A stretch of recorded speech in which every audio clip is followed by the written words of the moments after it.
அரிசி வளைஞ்ச ஊரு என் அத்த பிறந்த ஊரு, என் அத்த பிறந்த ஊரு இப்போ சுத்த சுடுகாடு.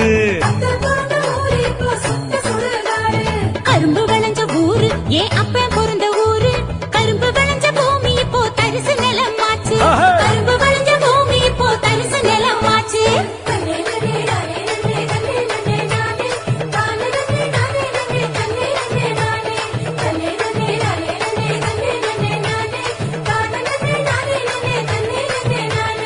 ஆறு குளம் நிறைஞ்சிருந்த நாடு எங்க நாடு, அந்த ஆறு குளம் இருந்த இடம் கட்டாந்தரையாச்சு, ஆறு குளம் இருந்த இடம் கட்டாந்தரையாச்சு. பாதி இடம் நகராட்சி பஸ் ஸ்டாண்டு ஆச்சு, அதில் மீதி இடம் உயரமான குப்பமேடு ஆச்சு.